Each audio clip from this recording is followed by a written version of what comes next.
Just wanted to take a moment to thank you for listening to Sidebar Forever. If you like the show, please subscribe to us at sidebarforever.com, as well as share episodes of the podcast on your social media. That way, new listeners can find us as well. Let's talk about bad guys, evildoers, scoundrels. Villains in pop culture, despite being vile and sinister, have typically been the most memorable characters. On a good day, they get the best monologues and drop the hottest one-liners. Writers say that a great villain is the star of their own story. Hence, why we, the audience, sometimes want the hero and the villain to succeed. It's a wonderful bit of cognitive dissonance. On today's episode, Swain and I discuss the phenomenon of rooting for the villain, why we do it, and what are some of the clearest examples of it happening. We also ask a few questions. For instance, do we like Darth Vader more than Luke Skywalker? Or do we simply quote him more? The plot of Avengers Infinity War is all about Thanos' mission. Doesn't that make it his movie? And are Magneto and Amanda Waller villains? Or do they simply believe that ends justify the means? I'm Major Johnson. Dread it. Run from it. Destiny arrives all the same. And now, it's here. Or should I say, Swain and I are here as we ask the question, why do we root for villains? Just thinking about all the great villains in popular culture that you've come across in film, novels, whatever. Perhaps for the sake of this episode, we'll stick to films, you know what I'm saying? But you can take it elsewhere. Okay.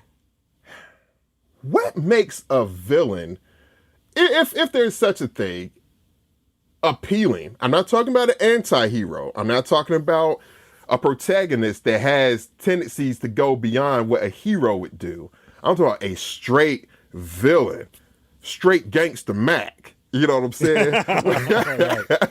What just makes a villain so appealing in such that you can't wait to see that villain get their comeuppance, but while they're doing their thing, you kind of can't wait to see what they're going to do next. You know what I mean?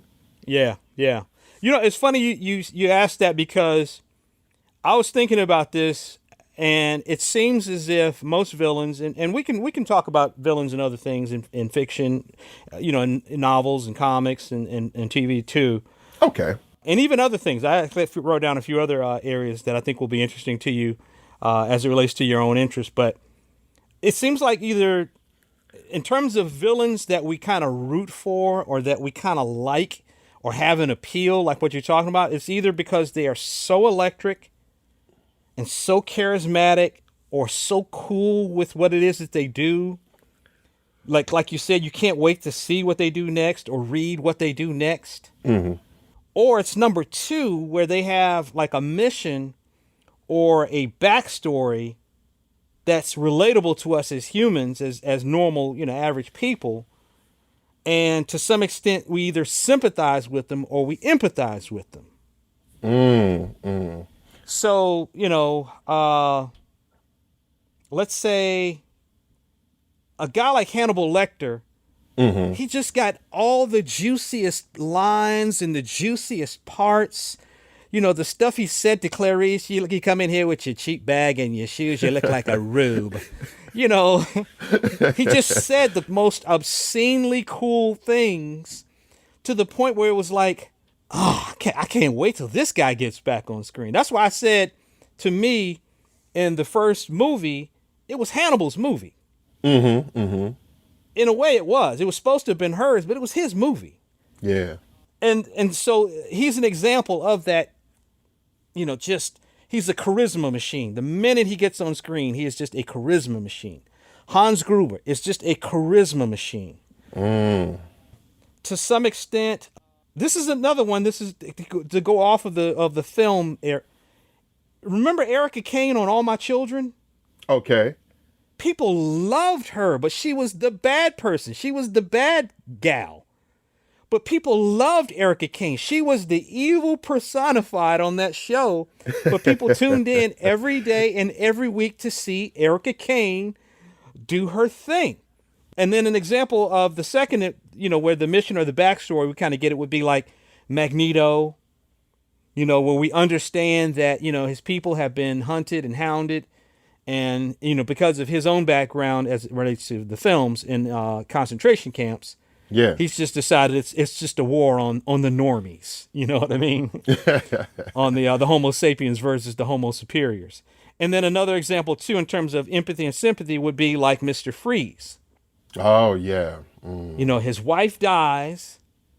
He's stuck in this cold chamber. Otherwise, he's going to die. And he's hell-bent on getting revenge for his beloved wife. Oh, man. It seems like they all, for the most part, kind of fall in those two categories. And that's kind of how it happens. And then you have something weird like Freddy Krueger where, the kills just get so outrageous.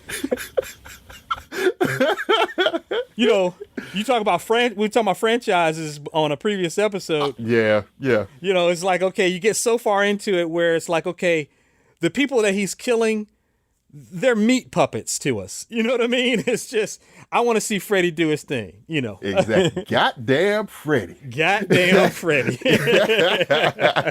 It's funny how, you're speaking about Freddy Krueger and just the 80s in a larger sense. Villainy in the 80s kind of reaches this place, and I don't think even movies today could kind of approach it. Even if they try to, you can't. Mm-hmm. The 80s really set the archetype for a number of different types of villains. Like you had, like in the 80s, you had in RoboCop, I think it was Dick Jones, Ronnie Cox's character. Character, yeah. And I will also say him in Total Recall. Yes. Copenhagen, just, oh my God, just the ultimate corporate asshole. But he was so... Yeah. I don't know how to say it. It's like he was so deliciously evil in all of those, in both. Yeah. That you were just like, I hate you, but I can't wait to see what are you going to do. Oh my God, you're terrible. Yeah. He really did. And there's something to be said about the 80s where he really did bring those characters to life in a way. And not like, for instance, again, he was so good... and the material was good too. So those were good movies, Total Recall and RoboCop. But he wasn't a villain where you wanted to if you could have, you would like to sit down and maybe have a nice steak dinner with Hans Gruber. Sure. And have him talk about, the finer things in life. The finer things in life and the benefits of an English education and Alexander saw the breadth of what he had conquered and he wept for there were no more lands to conquer. You know what I'm saying? To have him drop cool shit like that and to talk about fashion and what he read in Time magazine last week. You kind of would like to have dinner or have a drink with Hans Gruber and just fuck with him and see what came out of his mouth. Yeah. Maybe similarly with, you don't want to have dinner with Hannibal Lecter.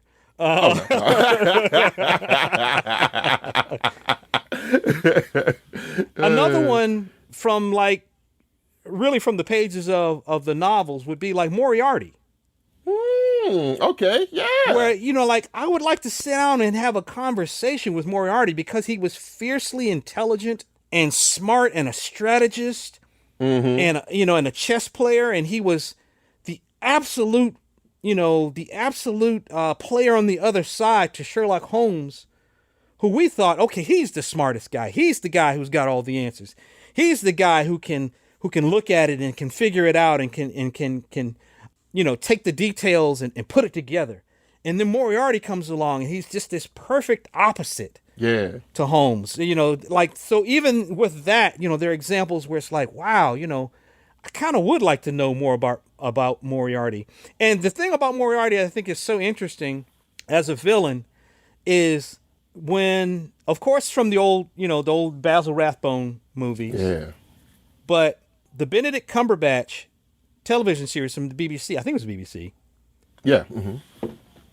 The guy who plays Moriarty, he's fucking great. And then in the Guy Ritchie movies with Jude Law and with Robert Downey Jr., Yeah. the guy who plays he's great. Everybody they cast as him is wonderful, just wonderful. So I don't know. Like I said, I think that they all kind of fall within maybe those kind of two categories. But I do agree with you, going back to your original point with the 80s, where there was a certain amount of villainy in the 80s where it was just despicable. It was just like, James Remar's character in 48 Hours, another Joel Silver. Gans. Yeah. I mean, just despicable. Just like, And one from the 80s that I actually had on my list of like great villains is your boy Chong Li from Bloodsport. Oh, yeah. Chong Li. Yes. Yes. And it was Bolo Young? Yes. Mm-hmm. Bolo Young played Chong Li. And, he was, of course, he had that size. He was big and muscular, and he was built. And he had that bandana on like he was like he was a martial arts Tupac or some shit.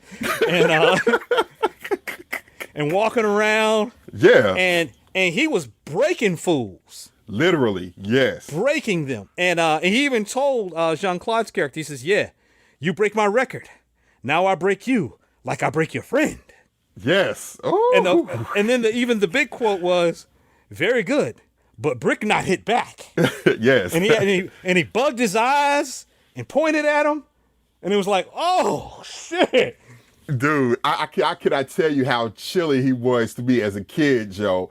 I was literally scared of Bolo Young. And by accounts in real life, he's a teddy bear. Like, he's the nicest guy ever. But on film and Bloodsport, bruh, oh, hell no. Yeah. Yeah, he was something else. He was something else. And the whole thing, the whole Kumite was all about fighting and opponents and all of that. Of course. But he clearly was the villain, and then he kills Jean-Claude's brother, right? No, you might be. No, that wasn't his brother? No, that was his friend, but Bolo does appear in another Jean-Claude movie where he does kill his brother. There's a different one. Yeah. You might be thinking like Double Impact with twin Van Dams. Okay.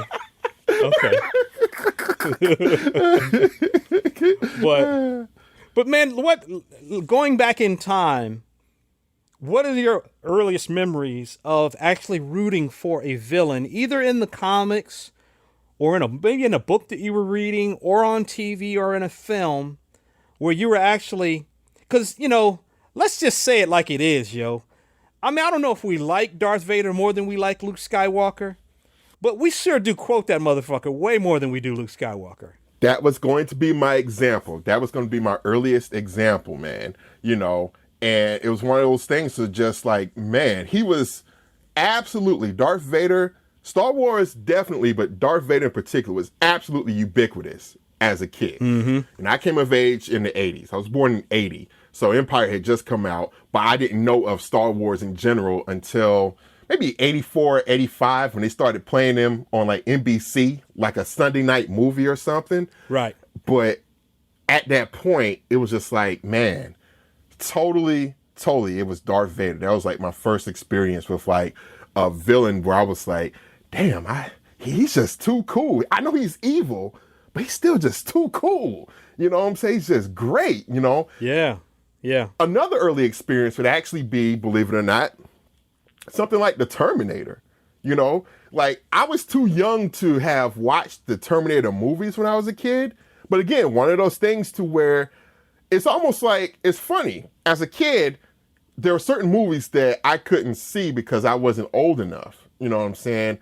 But I knew of those villains because they were becoming more and more ubiquitous. I keep saying that word, within the greater pop culture realm. So I knew of the Terminator before I saw the actual movie itself, even as a kid at a young age. I knew of, Arnold with the glasses, and then I knew of the endoskeleton or the exoskeleton. I'm sorry.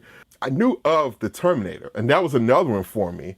You know what I'm saying? Where it's just like, man, that's just cool. It's something about villains just being cool that just works. Like the villains almost have to be cooler than the hero, because the hero is going to be the force of good. He's going to change things back to the way they're supposed to be, while the villain is like the hero of their own story. Yeah. And they're so compelling as to the reason why they want to do what they're doing that you're just like, damn, I kind of want to see them succeed. I kind of want to see if it works, No, that's exactly it. And so that's why I said the mission of the villain or the villain's backstory sometimes is the driver that makes us say, okay, well, like you said, it's a weird bit of cognitive dissonance where you're an audience member or reader or however you're consuming the material, where you kind of want the hero to succeed and the villain to succeed at the same time. Yeah. Even though those two ideas are diametrically opposed, one has to conquer the other. But, it made me think, like what you're saying about every villain, if it's well written, they're the hero of their own story. They're not just like waving a gun or taking a hostage or, threatening to push the button to execute the nuke or whatever. They believe what they say and what they're doing is correct. So you look at someone like Thanos, where Thanos is almost like a religious figure, how he's portrayed in the Marvel movies. Yeah. Where, you're children of Thanos. When you die under Thanos' watch, you're children of Thanos. You become part of him. Yeah. Your sacrifice is a divine thing in a way. And so, Thanos has this mission. I'm going to wipe out half the universe, and so thusly doubling, all of the resources in the universe for those who are still around. Now, granted, you have all the Infinity Stones, so you could have just doubled all the resources in the universe. But let's not even talk about that. Okay, let's not discuss it. But technically, all of Avengers: Infinity War is about his mission. Yeah. It's really his movie. It's Thanos' movie. And I think that, the other thing they say, that writers will say is that a hero is only as good as their villain. They're only as good as their opposition. So I think a lot of, like, as it relates to feature film and TV, a lot of actors like playing villains because they get those delicious lines and those really sinister monologues, and they really get to tap into an emotion that they don't get to tap into as the hero or as the protagonist, because, to be honest, I don't know, do we really relate more to the good within us, or do we relate more to the bad within us? Which one do we sit with more in our day-to-day lives? You know what I mean? That's a great point. And, there's something about that duality, that dichotomy, if you will, that I think fuels a lot of that, because when we are interacting on a daily basis, like you're saying, we do have to wrestle with that. Like, man, in this instance, what is going to be the better decision? Most often we're going to try and be choose the high road. No, I really don't want to go there. You know what I'm saying? I'm gonna let that ride. I'm gonna be the bigger man, the bigger woman, and just be like, okay, I got it, whatever. But it's something about those who say, no, fuck that. You know what I'm saying? Right. Fuck that. Hell no. And they almost become villains, because it's not just necessarily them choosing the low road, even when they're justified in doing so. It's the fact that they take that low road and stick to it with conviction and say, I'm going to do this, while other conventions would say, oh man, you didn't have to do that. No, don't do that. No, don't. Let him go. Let him go. No, he did this. He needs to pay. I need to do this because of this, or whatever like that. There has to be some justification. Yeah. Right. That's exactly right, man. I can remember, like, working at a grocery store when I was a teenager. And, people would, steal from the grocery store, the employees, Of course. they get caught stealing, whatever. And I think I maybe did it maybe once or twice, in my time there. But look, and I remember justifying, I'm like, man, I ain't making but $3.30 an hour. Man, fuck them motherfuckers, Right. Exactly. I'm gonna get me a Reese's cup. Okay, I'm gonna have me some fun.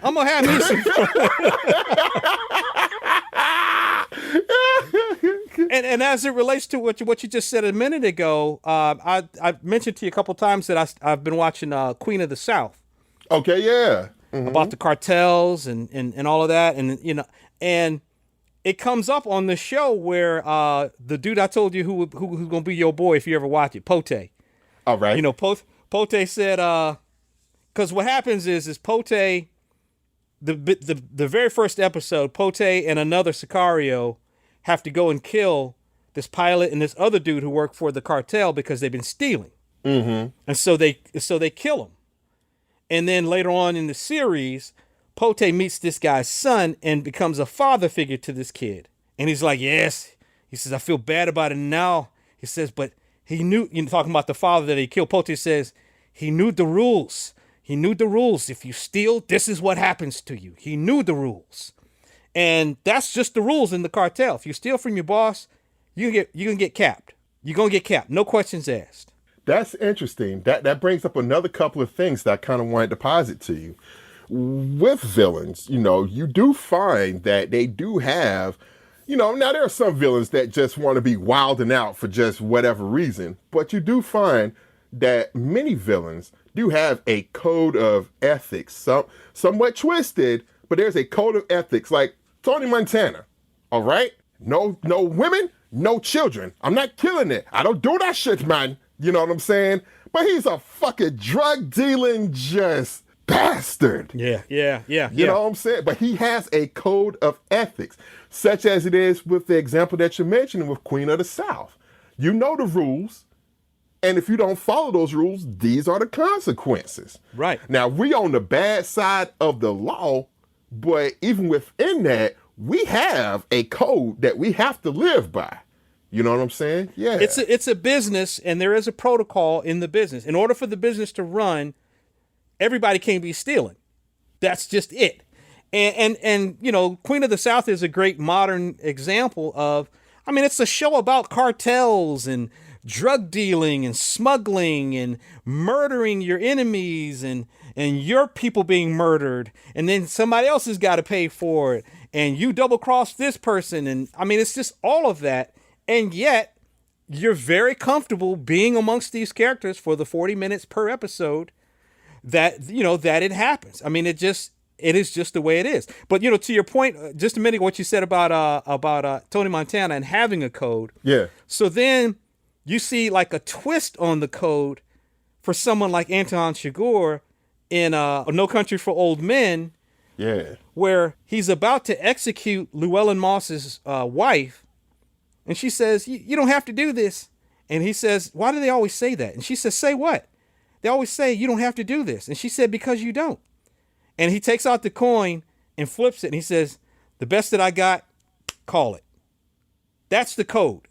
If it's heads, if it's tails, that's as much of a code as he's got. If the coin says you die, you die. If the coin says you live, you live. And the shopkeeper, later on in the movie, he actually walks away from that guy. But it's the same thing. It's just this weird, twisted creed that he lives by, or that they live by, or whatever. But you brought up Queen of the South, and that brought up another ready example, perhaps along the same lines. And that would be HBO's The Wire, all-time classic, of course. Right.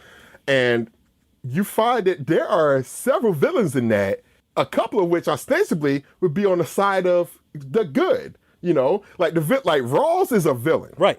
I don't care how you say it. Right. I didn't even think about that. Yo, that's so great. Yes. He is a villain, and he just enjoys making just life harder for McNulty and the Major Crimes Unit. You know what I'm saying? Yep. While on the other side of the law, you do have someone like Avon Barksdale, Stringer Bell. Avon Barksdale, he knows through and through that he's a gangster. And he espouses at different points of the show, you know, about being a gangster and that there are rules to this shit. You know what I'm saying? And again, it's someone like a Stringer Bell who doesn't abide by or breaks those rules who ends up paying for it. You know what I'm saying? Right. So to your point, there is a code that must be abided by, even if you're on the wrong side of, you know, good or what have you. And if you break that, there are consequences. Right. And The Wire is another great example of, and I mentioned 2 HBO shows. The Wire is another great example where, in a weird dissonance, you want Avon Barksdale and Stringer to somehow succeed, maybe get out of the life, and at the same time, you want the cops to stop them. Yeah. Because of what they're doing to their community and to their neighborhood. And the other HBO show that I'll bring up as an example is The Sopranos. The Sopranos is a story about a crime boss, the head of a crime family, he's emotionally disturbed, and so he's going through therapy. But he's a crime boss, he's a murderer, you know, he's a thief, he's an adulterer, he's all these things, and yet he is the beloved star of the show, and it was a hit show for multiple seasons. Oh yeah. Oh yeah. And you spent so much time with Tony and with Chris, his nephew, and with Carmela, his wife, and all the other members of the crew, to the point where you kind of wanted them to get away with it. You kind of wanted them, like you did see the FBI and the local police as kind of like assholes, you know, and the gangsters were the people who you rooted for, even though they were, you know, ruthless and vile and corrupt and would kill each other, you know, if they had to, and they did have a code, but you know what I mean? But he was the star of a hit weekly TV show, and he was an unrepentant murderer. And I'm like, how does that happen? And so this is what I kind of wonder, if when the story is told through the eyes, or when you spend a lot of time, and we discussed this on our LA Crime Movies episode, when you spend a lot of time with the gangsters, with the criminals, with the villains, is that part of what kind of indoctrinates the audience member or the reader, almost like a Stockholm syndrome kind of a thing? Oh yeah, absolutely. Most Scorsese movies, you know what I'm saying? Taxi Driver. Travis Bickle is like, ugh. I would never want to hang out with him. Oh, hell no. Ugh. Yeah. But you see the world through his eyes. You're like, damn. And so at midpoint, you're almost like, damn, he's just lonely. He's just a lonely guy, just trying to get through, just trying to get by. Damn. And you start seeing it his way. Goodfellas, Henry Hill, Jimmy Conway, even Tommy, Joe Pesci's character. You're like, you know, this guy's about turns evil, ruthless, killers, thieves, but funny. Yeah. And they'll make you laugh. It's like, I don't want to laugh though. Right, you catch yourself, I don't want to laugh. No. Yep. Because you see it from their point of view, to the point where, the times that Henry Hill is caught, it's like, oh man, the police assholes, man, them asshole cops. Oh man, come on, man, damn. That's exactly it. That is exactly it. And it's kind of hard not to do that, you know, to some extent, because I guess maybe like with The Sopranos or with Avon, and then there's a difference between, as it goes back to The Wire, there's a difference between, you kind of rooted for Avon and Stringer. I never fucking rooted for Marlo Stanfield. Oh, no. Ever. Not for 1 second. But, you know, with The Sopranos, maybe you kind of, after a while, you just felt like, okay, all the shit that they're doing, all the disgusting, terrible, evil things, it's just work. It's just how they earn a living. It's just how they make money. You know, they make a lot of money doing it, you know, because it's, you know, it's ill-gotten gain. But I mean, you know, after a while, maybe you just become kind of desensitized to it. But I think it has to do something with, like with Tony, where it's not really, the show wasn't really about mafia and hits and all of that. It was really about a guy who is emotionally disturbed or has mental illness, and he's seeking therapy, and the people around him don't understand the mental illness, and he can't talk about it. And he comes from a very dysfunctional upbringing from his mom and his dad and his uncle. Yeah. And he doesn't have good examples. And so he's a little bit broken on the inside, but he does have some talent and something that he can use to make his way in the world. And really, that's all of our stories to some extent. There's an element of that. That's all of our stories. We all come from some version of that. And even down to the mental illness and not being able to discuss it. Yeah. You know, and so forth. So it's just, I don't know. It's just, I think that's also the thing too, in terms of, like, with Travis Bickle, I felt sorry for him. I didn't empathize with him. I felt sorry for him. So it was sympathy, not empathy. Mm-hmm. But maybe with a Tony Soprano, I felt empathy. Maybe with a Magneto, I felt empathy. Now, let me ask you this, man. Right now in theaters, there is a new movie out featuring the character of Cruella De Vil, starring Emma Stone and Emma Thompson. Okay, yeah. Mm-hmm. And my understanding is, in the film, you know, because Cruella De Vil, you know, she's from 101 Dalmatians, and you know, she was the bad person. She was the villain, but you didn't really know why per se. At least I don't recall why. And my understanding from the feature film is they give her a backstory as to why she hates dogs and why she hates Dalmatians. And so it's the origin of Cruella De Vil. And I'm just like, I didn't need to know that. Not that I saw the movie, but you know what I mean? Yeah. See, that's the whole thing. That's the trend I couldn't stand. And I saw it start with a couple years ago where they did Maleficent from Sleeping Beauty, a live action version of that. No! The same thing. You same don't thing. need to know Maleficent, who is one of my favorite villains ever, period, bar none. I love that movie, Sleeping Beauty. But we didn't need to know her backstory. We knew enough from the movie, from the original animated movie, and it was just great. Great look, great villain, did what she needed to do, and that was that. Why a backstory is needed to make us empathize, perhaps even sympathize with the villain?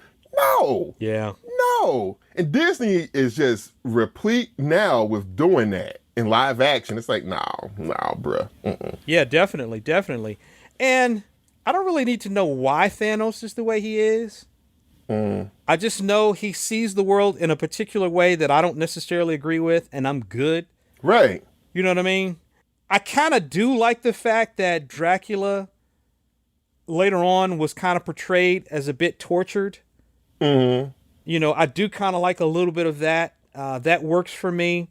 Even like a character like Louis from Interview with the Vampire. Yeah. The whole movie is bloodsuckers. We're traveling through time with bloodsuckers. There was a little girl who was turned into a vampire at 12 years old, and she is a bloodsucker. I mean, that's it. Those are our keys, our entry into this world. And so Louis is the closest we come to a hero, but he's a vampire. Mm-hmm. Mm-hmm. He's feeding on rats, you know, and Lestat is laughing at his ass for doing it.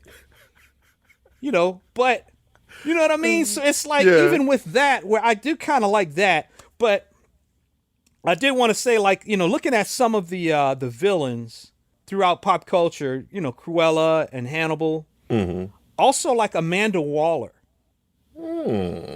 Is Amanda Waller a villain? She has no scruples. Mm-hmm. She will turn her ethics on its head to achieve a goal. She's essentially an instrument of the government, of the agency that she works for. Yeah, for sure. But is she a villain, though? by turn, you could probably say, oh man, like you said, some of the things that she's done, and other characters like that, you know, you could say, oh man, that's totally unethical. She didn't take the high road. She kind of had to go underground almost, if you will, to achieve this goal at the under end, you know, but it got done to save this result, you know, to save this from happening. But is she a villain? Like, for instance, is she the comic book, animation, and now feature film equivalent of the chief that you mentioned on The Wire? And that in bureaucratic terms, yes, for sure. There we go. Yeah, that's a better word for it. Bureaucratic. Yeah. Yeah.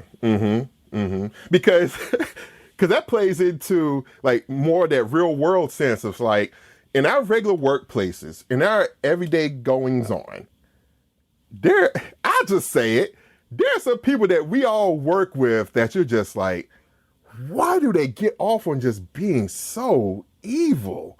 Why at any turn they take relish in just lowballing somebody? Yeah. Sometimes you have to sit back and almost eat that shit. You know, you can't even speak up because there are other politics at play. But that person knows exactly how to play the politics, either because they've been there long enough to know if this goes on, I have an in with the higher up to make sure my hands stay clean. Right. But I can, you know, do whatever. To me, that's kind of villainy. You realize consciously what you're doing and why you're doing it. And in some cases, you enjoy doing it. You enjoy moving the pieces around and see, watch this. I'm gonna get him in trouble with HR. Oops, got him. You know, it's like, right. Oh, I can't stand you. Oh my God. But you know what though? That's kind of funny because there's also like a level of villainy where it's not the grand, you know, the great villain like the Maleficents or the Cruellas right. or the Wicked Witch of the West or Eveline from the West. It's not the grand villain, but it's this lower level, mid-level villain where it's kind of like a sniveling, sneaky, untrustworthy motherfucker. So like Gollum in The Lord of the Rings. Yeah. Or Renfield, where we kind of felt, maybe depending upon the depiction of Dracula, where you kind of maybe felt a little bit of sympathy for Dracula. But Renfield just seems like a sniveling, ass-kissing. Yeah. Renfield, you know. You're just like, ugh. I just want somebody to just take Renfield's ass out. You know, exactly. Just choke him silently. So then we have like Dr. Doom, where he's kind of like a tragic villain. Yeah. You know, he's a tragic villain. We mentioned Mr. Freeze. You know, it's funny when you're talking about comic book villains, you know, both, we've said it before, you've mentioned it numerous times, you know, both Spider-Man and Batman have the best rogues galleries in comics, bar none, period. Yeah. And both of those rogue galleries, the villains, you know, that are the most memorable, have these backstories where you kind of sympathize with them. And depending on who's writing it, who understands those characters, those are brought to the fore magnificently. I can't tell you how many times, man, like on Batman the Animated Series, where you'll be watching an episode about Mr. Freeze or about Clayface or about Man-Bat. Yeah. Or even the Joker on occasion, where you're just like, damn, the writing on this is so good that, damn, I kind of see why you're doing this. Like, many of those episodes, you kind of feel so, I remember as a kid feeling so, not in a bad way, but almost downtrodden at the end of those episodes. It's like, damn, I kind of wanted Mr. Freeze to get away. Batman didn't have to do him like that. And then like the ending frames of that animation, of that cartoon, you're just like, dang, that's kind of jacked up, man. Oh, man. And what all those villains have in common is there's always the refrain of, I don't want to do this, Spider-Man. I don't want to do this, Batman. But leave me alone. I got to do this. I have something else you don't know about that's altruistic in some way, but I can't let you know what that is. Just leave me alone. And Batman and Spider-Man, I can't leave you alone because you're going to hurt other people doing it. Right. You know what I'm saying? But we as the audience know because we know the backstory of that villain, you know? So like the second Raimi Spider-Man movie where Dr. Octopus, you know, is, you know, the arms are grafted to his body and his wife ends up dying, you know, and this is, you know, him and Mr. Freeze, this is basically fridging the wife character so that this other character gets launched into, you know, something else. Yeah. Which is a trope. And I remember, do you remember the old 60s Spider-Man cartoon where the Scorpion, he would drink the whatever and it was making him go crazy? Yeah. And I remember feeling sorry for him. I was like, okay, he didn't ask for this. This is just, you know, something that happened to him. But I'm trying to think of other villains where you would, like you're saying, with that backstory and you kind of knowing where they came from, where it kind of changes things for you. Like, I would say the Sandman. Like, I hate Spider-Man 3, but the Sandman in Spider-Man 3, it's like, damn. Yeah, and then when he's turned to, or even in the comics where Sandman is like turned into mud when he's all wet, it's like, come on, Spider-Man, you didn't have to do that to him. Dang, oh man. Yeah, yeah, and even I mentioned a minute ago the Wicked Witch of the West. Yeah. When she gets hit with that water, I felt bad for her ass, yo. Like, oh man, what a world! Yeah, you little guy. I mean, it was horrifying to see her just like melt into a puddle on the floor. Right. Even though she was but here's the thing: was the Wicked Witch of the West? I mean, come on, man. Dorothy dropped the house on her sister, and then stole her shoes, stole her red bottoms, yo.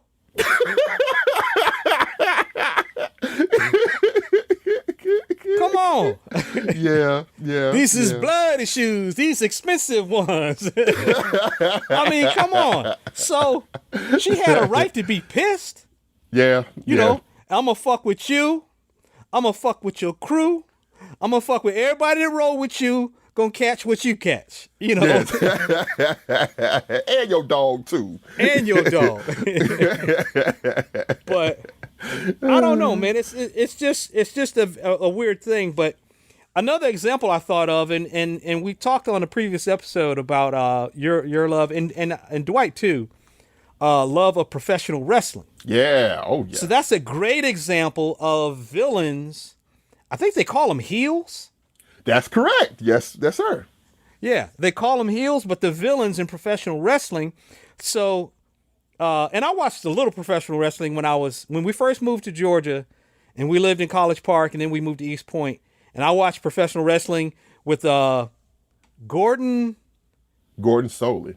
Gordon Solie. This is Gordon Solie. Yes. And I remember, you know, all of the wrestlers, and sometimes, you know, you would have a good character and a bad character, and the bad character would become a hero, and then the hero would go to the side of the villains, you know. So, and you would see these weird alliances happen where they would go over and then they grab each other's hand and lift their hand in the air, and now you know this person has crossed the threshold into villainy, you know. But you know, you had like your Ric Flairs. Oh yes. Your Randy Savages, your Roddy Pipers. Yeah. You know, your Triple H's. You know. Yeah. No, was The Rock, was he a hero or was he a villain in wrestling? It's funny because here's the thing about professional wrestling, especially these days. There's a big trend now to make everyone want to become like this anti-hero or just straight heel now. You know what I'm saying? They came out with their colorful costumes and stuff, and then all of a sudden now they're coming out with black trunks, leather. And it's just like, but when there's two of them fighting now, it's like, okay, which one do I root for now? Right. Who's the black hat? Who's the white hat? Or who's the, you know, yeah, exactly. Yeah. But when we were coming up, it was easy to know. When Ric Flair was fighting, he was the villain, but we still rooted for him because he was so damn charismatic. Woo! Woo! Exactly. Boy. And he would talk that talk and walk that walk, just be talking that John, you know? And it was just like, man. And to see him get his comeuppance at least every week, you're like, good. Stick it to him. Good. Yep. You know? But now it's just like, no. It's like, who? What are y'all doing? You know, it's just so confusing watching wrestling now, for sure. You know what? One of my most clear memories watching pro wrestling when I was a kid, like a preteen or 12, 13 years old, was like, you know, so you had like Mr. Wrestling #1 and 2. Yes, sir. Yeah. You had Tony Atlas. Tony Atlas. You had Raymond Rougeau. And I remember Tony Atlas, and Tony Atlas wasn't the most well-spoken brother out there, yo, but you know, he would come out there and he would make his pecs move like boobs, yo. He'd be making his pecs move. And he said, yeah, we're going to get in the ring and we're going to booga, ooga, ooga. I was like, what? Booga, ooga. You mean boogie, oogie, oogie, Tony Atlas? And then you had Abdullah the Butcher and the Sheik and all these other characters. And then I remember in like 9th grade, this kid, Jeff Cohen, that I went to school with, and he told me, he said, man, me and my family went to eat at, it was like a buffet. I forgot what it was called in East Point. At this buffet, and we saw Tony Atlas and Abdullah the Butcher eating together. Oh, no. What? They broke kayfabe. Oh, no. Yes, yo. Yes. And the scales fell from my eyes, yo. Oh, it was man. at that moment I realized, oh, it's all an act. They're not really fighting each other. Oh, okay. And that was the end of it. So, but wrestling is definitely one of those places where people openly root for the villain. Oh, yeah. You know what I'm saying? Like they're coming to see the villain, you know, whack some ass. You know what I mean? You know what's funny about that is it's like you know of Stone Cold Steve Austin. Of course, yeah. Yeah. It's funny because Steve Austin, when he was in the WCW Federation, he was a babyface. You know, that's the good guys for those who don't know.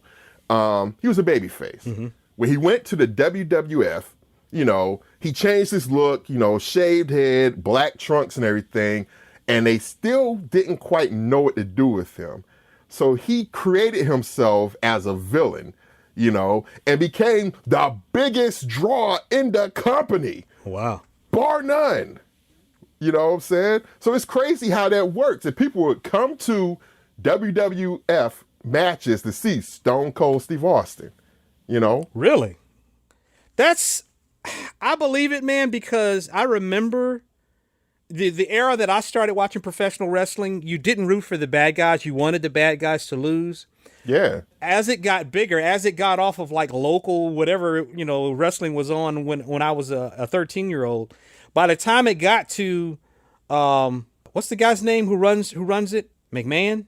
Oh yeah, Vince McMahon, yes. Vince McMahon, once he took it, you know, way over the top and made it like professional, you know, like professional baseball or basketball, where, you know, and you're literally selling the stars and it's the spectacle and all of that. Mm-hmm. I mean, it was game over. So I would hear the names Randy Savage. I didn't know he was a villain. I knew Ric Flair was a villain, but I didn't know like Triple H and some of those other. I didn't know they were villains. I just heard the names. I just thought, oh, they're wrestlers, you know. But that really became the thing. But let's start wind it down. I wanted to talk too, like, again, we talked about Thanos, where you understand someone's motivation, and ultimately he was a villain. But Ozymandias from Watchmen,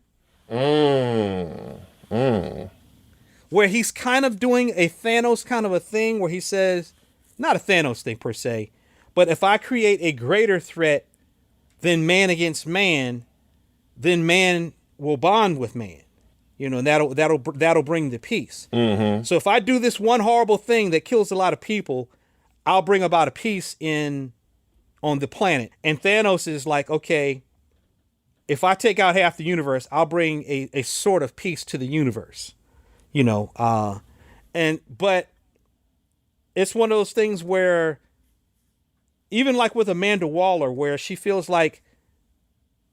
like the ends justify the means. Mm-hmm. You know, how we get here is not important as long as we get here. Right. Yeah. You know, and I think that, I don't know, man. I remember thinking, this is a crazy ass plan Ozymandias had, but goddamn, it's gonna work. Because I had thought for years as a science fiction fan, well, of course, if they ever proved that there was life outside of our solar system, or that there were other life in the universe, then all of a sudden I don't become an American, and this person doesn't become a European or a Frenchman or a Canadian or a Zimbabwean or a Cameroonian or a Japanese or whatever. We all become Earth people.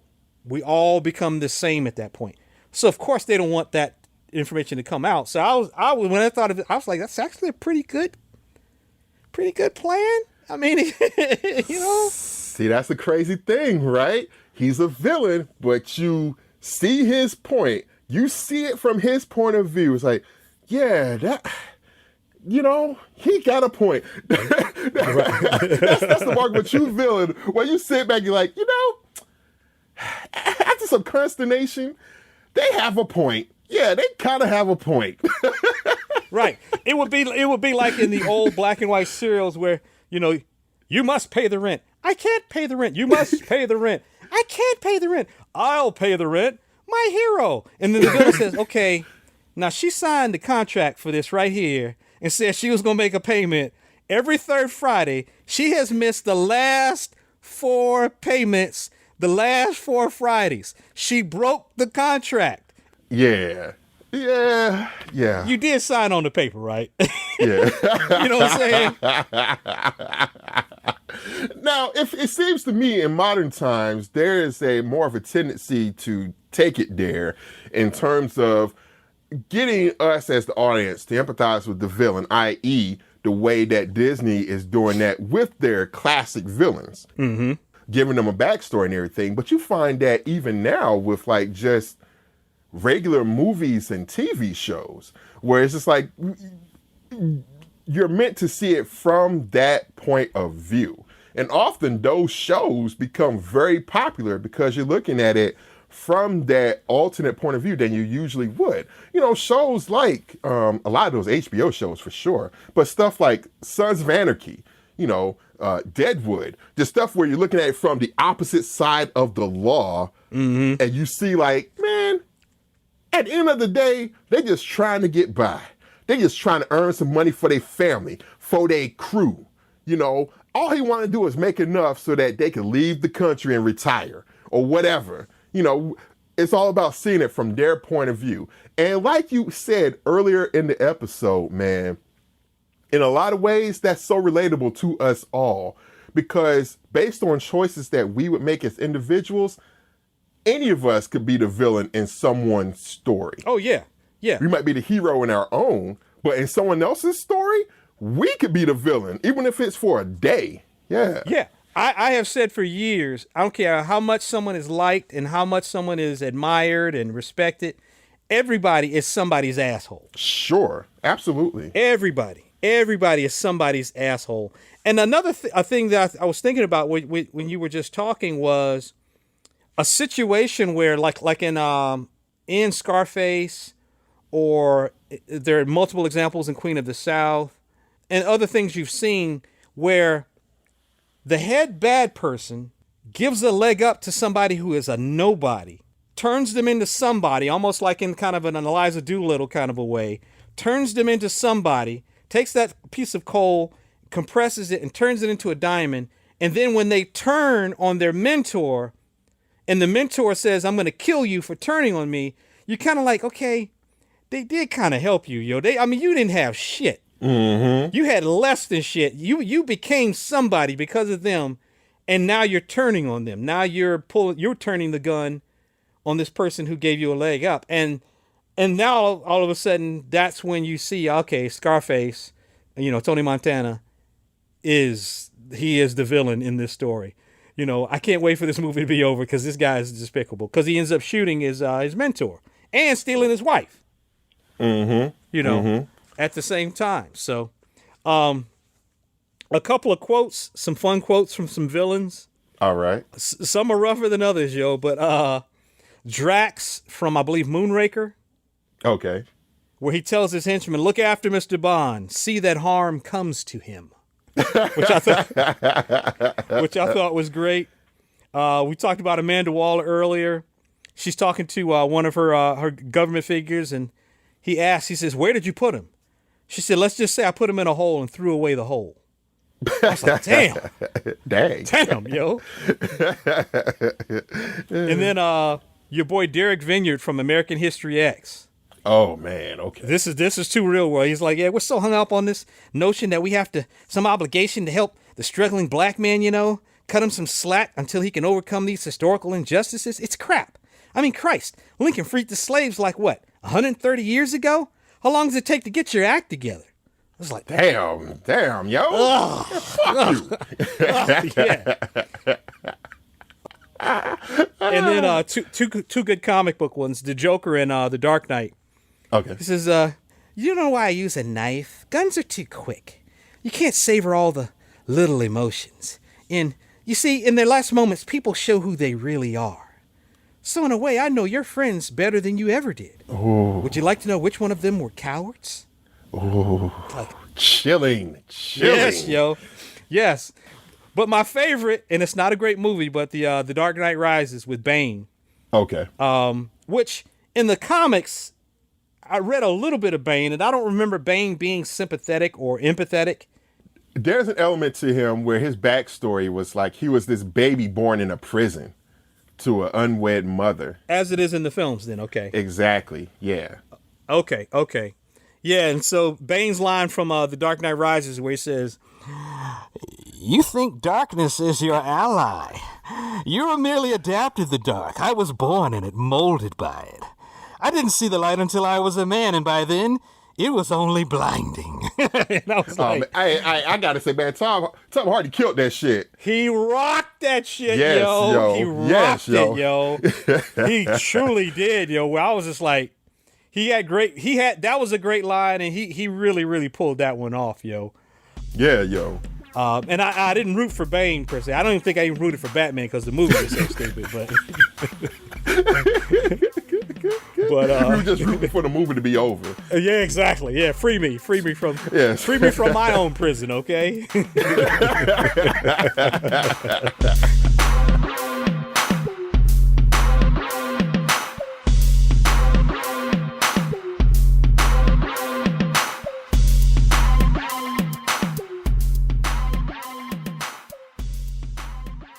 That concludes this episode of Sidebar Forever, hosted by Dwight Clark, Swain Hunt, and Adrian Johnson. You can find us online at sidebarforever.com. Any emails or questions can be directed to us at sidebarforever@gmail.com. And also, subscribe to us on social media. You can find us on Facebook, Twitter, YouTube, and Instagram.